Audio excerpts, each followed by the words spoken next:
जय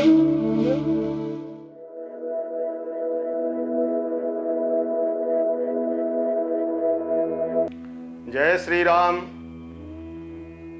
आज संपूर्ण देशवासियों को नव संवत्सर और नवरात्रा दोनों की बहुत बहुत बधाई।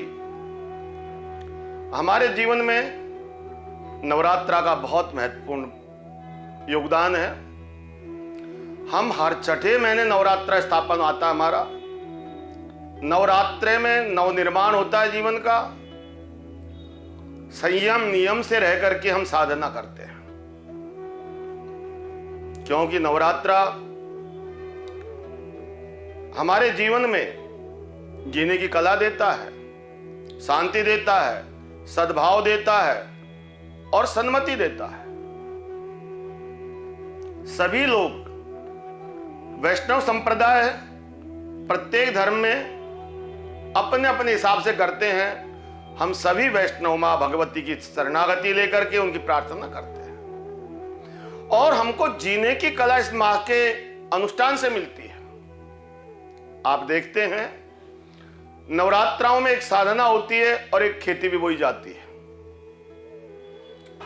जौ की खेती उगाई जाती है और धान की क्यों नहीं उगाई जाती? क्योंकि जौ की खेती का तात्पर्य होता है कि जो बोओगे वही काटोगे।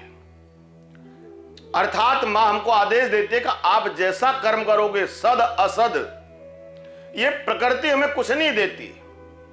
प्रकृति को जो कुछ हम देते हैं वो लौटा देती कई गुना करके। प्रकृति शून्य है।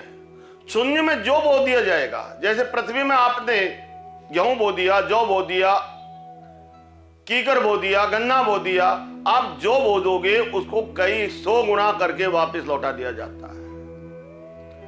तो मां का आदेश है कि तुमने जो बोया है वही काटोगे, इसलिए सत्कर्म की खेती बो। मनुष्य आश्रित है, पराधीन है, विषयासक्त है। तो मां का जो प्रथम दिवस है हमें एक बहुत बड़ी मंत्रणा देता है। प्रथमं शैलपुत्रिश्च द्वितीयं ब्रह्मचारिणी तृतीयं चंद्रघंटेति कुष्मांडेति चतुर्थकं पंचकं स्कंदमातेति षष्ठं कात्यायनीति च सप्तमं कालरात्रिश्च महागौरीश्च अष्टमं नवमं सिद्धिदात्रीश्च नवदुर्गा प्रकीर्तिता। हमारी यात्रा शैलपुत्री से सिद्धिदात्री तक है। जीवन की सिद्धि पाना चाहते हैं तो सबसे पहले शैलपुत्री यानी पर्वतराज की पुत्री, दृढ़ विश्वास की कल्पना। जब तक हमारे मन में दृढ़ संकल्प नहीं हो, दृढ़ विश्वास नहीं हो, हम साधना कर नहीं सकते हैं। मंत्र जाप मम दृढ़ विश्वासा पंचम भजन सो वेद प्रकाशा। हमारा दृढ़ विश्वास ही हमारी साधना की सर्वप्रथम सीढ़ी है। दृढ़ विश्वास के साथ हमें मां की शरण में जाना है, मां से प्रार्थना करनी है। मां के कृपा से हम पतन से बच सकते हैं। प्रसंग आता है कि ब्रह्मा जी के कान के मल से 2 राक्षसों की उत्पत्ति हुई और उन राक्षसों को मां ने ही समापन किया, मां ने ही उनका वध किया। अब प्रश्न आता है, मां की तो सभी संतान है, मां कैसे वध करेगी? हमारा कोई शत्रु है, हम मां से कहें कि मां ये अमुक शत्रु है, उसका विनाश कर दो, पर मां के तो दोनों ही पुत्र हैं। तो ये वध किसका होना चाहिए? बड़ा हमारे शास्त्र जितने भी बने हैं ये समाधि भाषा के बने हैं। डोंगरे महाराज ये कहते थे कि समाधि भाषा है, सावधानी से मनन करो। मधु और कैटभ ये क्या है? हमारे जीवन की प्रथम सीढ़ी है, ये हमारे पतन का कारण है। ये मधु कैटभ का तात्पर्य होता है कान का मल से उत्पन्न हुए हैं। ये कान का मल क्या है? हम कभी भी कुछ भी जब सुनते हैं वो दो ही शब्द सुनाई देता है, या तो हमको मधु लगता है यानी मीठा लगने वाला शब्द, या तो कटु यानी कठोर बोला हुआ शब्द।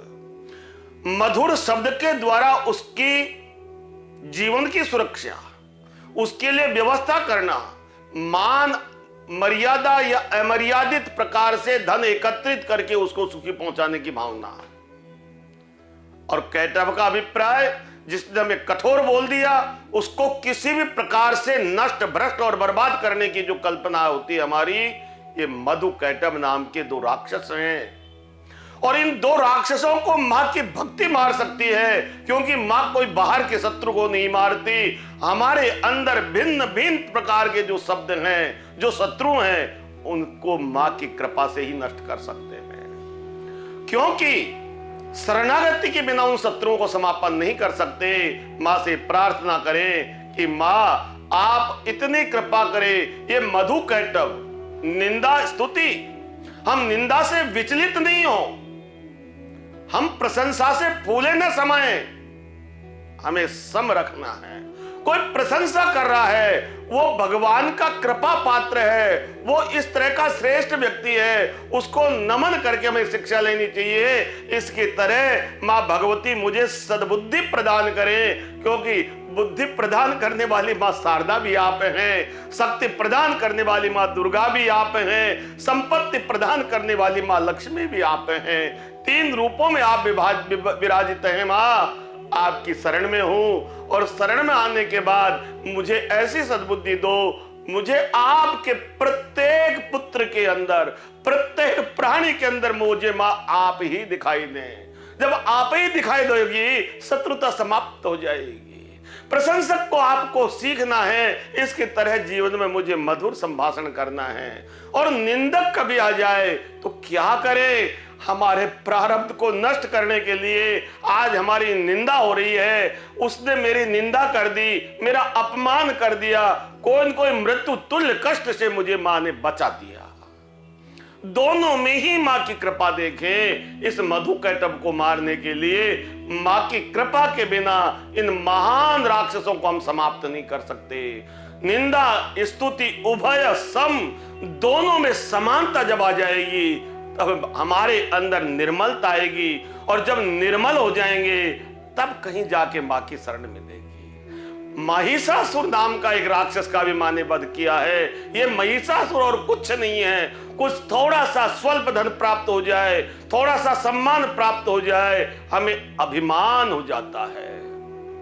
अभिमानी का भावार्थ है मैंने जो कहा है उसको अभी मानो, यदि नहीं माना तो मैं बलपूर्वक लड़ने को तैयार हो जाऊं। हमारे जीवन को अहंकार शून्य करे मां, उसके लिए एक साधना यही है। सबसे पहले हमारी आहार शुद्धि होती है। नवरात्रों में अधिकांश लोग फलाहार करते हैं, भगवान नाम संकीर्तन करते हुए भोजन तैयार किया जाता है, मां को प्रसादी लगाई जाती है, मां की कृपा का आनंद लिया जाता है, कन्याओं का पूजन होता है, और हर रूप में हमें मां का स्वरूप ही दिखाई दे। ऐसी साधना सबसे पहले भोजन की शुद्धि से आती है। जैसा खाएंगे अन्न वैसा बनेगा मन, जैसा पियोगे पानी ऐसे बोलोगे वाणी। हर छठे महीने में नवरात्र का तात्पर्य है, हम जब भी जो भोजन करते हैं वो भोजन का प्रभाव 6 महीने तक हमारे शरीर में स्थिर रहता है। 6 महीने के पश्चात फिर नवरात्र आ जाता है, उसका प्रभाव फिर 6 महीने रहता है। हम नव निर्माण करते हैं। नव दुर्गा की कृपा से नवारण मंत्र का जाप करने से मां सिद्धिदात्री फल देती है। ओम ऐं ह्रीं क्लीं चामुंडा यही विच्चे, ये 9 अक्षर का मंत्र है। इसमें मां 9 दुर्गा 9 रूपों में विराजमान है। इस मंत्र की साधना करने से मां की साक्षात कृपा होती है। हम सद्बुद्धि को प्राप्त करते हैं और हम वास्तविक शक्ति को प्राप्त करते हैं। हम कौन सी शक्ति को, हम क्षमा करने वाली शक्ति को प्राप्त करते हैं। हम सात्विक लक्ष्मी को प्राप्त करते हैं। लक्ष्मी विनाशकारी नहीं होगी। इस प्रकार से नवरात्रा में साधना संपन्न करें और सबके अंदर प्रेम की जागृति पैदा करे, क्योंकि माँ ममतामयी है, माँ दयामयी है, माँ कृपामयी है। उसी प्रकार का आचरण हम करें, यही हमारे नवरात्रों की साधना का प्रतिफल है। जय श्री राम।